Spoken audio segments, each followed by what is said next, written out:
जैसा कि मैंने आपसे कहा था कि मेरी नेक्स्ट एक्सरसाइज होगी वो करेक्ट फॉर्म ऑफ वर्ब से संबंधित होगी। अपनी बोर्ड एग्जाम्स नज़दीक आ रही हैं, इसलिए यह एक्सरसाइज कक्षा 10th,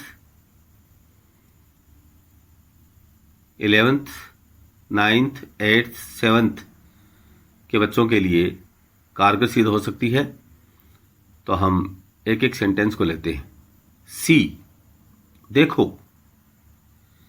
दे क्वेरल देयर, वो वहां लड़ रहे हैं। तो स्टूडेंट्स, मैं आपको बताना चाहूंगा कि जैसे ही किसी सेंटेंस की स्टार्टिंग में सी, लुक जैसे शब्द आते हैं तो ये मान लीजिए ये प्रेजेंट कंटिन्यूस टेंस होता है, यानी हमें इसमें इज, एम, आर प्लस जो ब्रैकेट में वर्ब दी गई है उसमें आईएनजी फॉर्म का प्रयोग करना पड़ता है। तो इसका आंसर होगा सी, देखो। दे आर क्वेरलिंग देयर, देखिए, देखो वहां वे लड़ रहे हैं। Number 2, the sun not move around the earth, सूर्य पृथ्वी के चक्कर नहीं लगाता। तो इसमें नोट मूव है, ये प्रेजेंट इंडेफिनिट है। क्यों? क्योंकि यह एक सदा सत्य कथन है, सार्वभौमिक घटना है, इसको कोई चेंज नहीं कर सकता। तो हम ऐसी घटनाओं के लिए प्रेजेंट इंडेफिनिट टेंस का प्रयोग करते हैं। तो इसमें ये होगा the sun does not move around the earth, सूर्य पृथ्वी के चक्कर नहीं लगाता, present indefinite tense. Number 3, they always eat fruits, वो हमेशा फल खाते हैं। तो जैसा कि इसमें हैबिट दिखाई गई है और हैबिट वाली बातें हमेशा प्रेजेंट इंडेफिनिट टेंस में आती हैं। तो चूंकि दे यहां पर प्लूरल है, बहुवचन है, इसलिए दे के साथ में हम ईट का ही प्रयोग करेंगे। इसमें हम एस या ईएस नहीं जोड़ेंगे।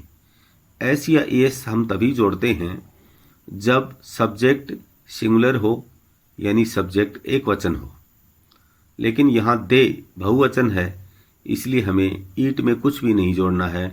तो इसका आंसर होगा दे ऑलवेज ईट फ्रूट्स, वो हमेशा फल खाते हैं।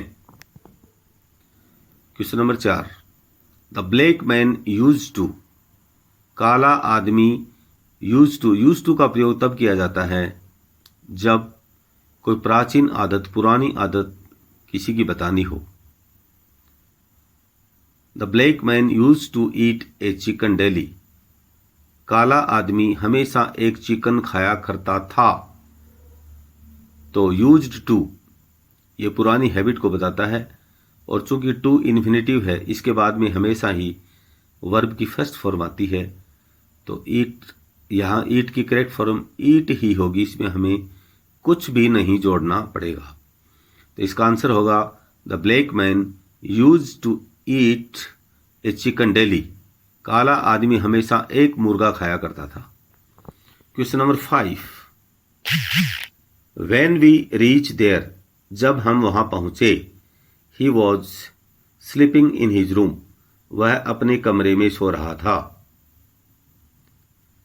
तो देखिए स्टूडेंट्स, जब किसी सेंटेंस में व्हेन या व्हाइल का प्रयोग हो तो उसमें क्या होता है, एक तरफ तो वाज वर्ब प्लस आईएनजी का प्रयोग होता है और दूसरी तरफ हम सेकंड फॉर्म का प्रयोग करते हैं। तो चूंकि इस वाक्य में ही वॉज स्लीपिंग, इसमें वाज प्लस स्लीपिंग दे रखा है, इसका मतलब पहला जो ब्लैंक है इसमें ब्रैकेट में दी हुई वर्ब की सेकंड फॉर्म का प्रयोग करना पड़ेगा। तो इसका आंसर होगा reached. When we reached there, जब हम वहां पहुंचे। ही वॉज स्लीपिंग, वह सो रहा था। Question number 6, the patient die, मरीज मरा। After the doctor reach there, doctor पहुंच चुका था उसके बाद। तो इसमें एक बात ध्यान रखने की है, जब सेंटेंस में आफ्टर हो तो आफ्टर के बाद हमेशा हेड प्लस थर्ड फॉर्म आती है, और आफ्टर से पहले वर्ब की सेकंड फॉर्म आती है। लेकिन यदि सेंटेंस में बिफोर हो तो बिफोर से पहले हेड प्लस थर्ड फॉर्म आती है, और बिफोर के बाद हमेशा वर्ब की सेकंड फॉर्म आती है। तो चूंकि छठे सेंटेंस में आफ्टर के बाद में ब्लैंक दिया है, तो आफ्टर के बाद हमें हैड प्लस थर्ड फॉर्म भरनी पड़ेगी, तो ये होगा हैड रीच्ड। और जब हैड रीच्ड आ गया तो उससे पहले वाला जो रिक्त स्थान है उसमें डाई की सेकंड फॉर्म आएगी, डाइड। तो इसका आंसर होगा the patient died after the doctor had reached there. Patient मरा डॉक्टर के पहुंचने के बाद, ये इसका आंसर होगा। अब हम लेते हैं question number 7। Suman live at Kota since March 2010। Suman Kota में 2010 से रह रही है। तो देखिए इसमें टाइम पीरियड दिया है मार्च 2010, और चूंकि अभी चल रहा है मार्च 2022, यानी लगभग 12 साल पहले की बात है, यानी 12 साल का इसमें टाइम पीरियड दिया है। तो जब किसी सेंटेंस में सिंस या फॉर हो और यदि टाइम पीरियड दिया हुआ हो तो हम ऐसे सेंटेंस को present perfect continuous, past perfect continuous या फ्यूचर परफेक्ट कंटिन्यूअस की श्रेणी में लेते हैं। अब चूंकि यह कह रहा है कि वह 2010 से कोटा में रह रहा है, तो ये अपना हुआ प्रेजेंट परफेक्ट कंटिन्यूअस। तो इसका आंसर होगा Suman has been living at Kota since March 2010।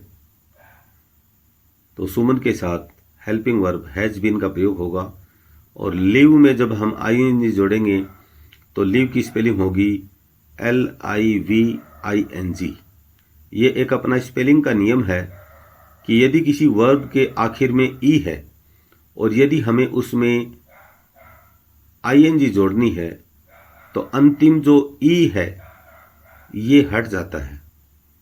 लेकिन नियम यह भी है कि यदि किसी वर्ब के आखिर में डबल ई है, जैसे SEEC, और यदि हमें सी में ING जोड़नी हो तो अब हमें ई को नहीं हटाना है, तो इसकी फिर वो ING जोड़ने के बाद में रूप होगा SEEING।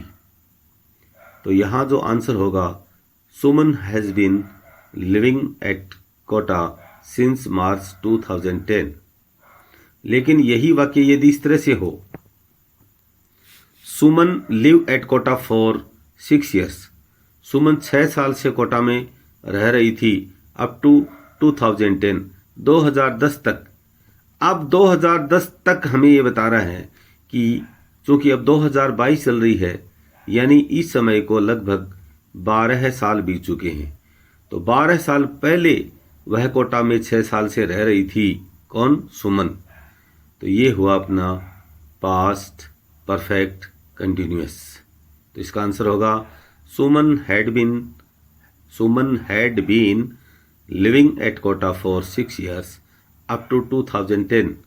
2010 तक सुमन कोटा में 6 साल से रह रही थी। तो स्टूडेंट्स, ये थी अपनी एक्सरसाइज करेक्ट फॉर्म से संबंधित।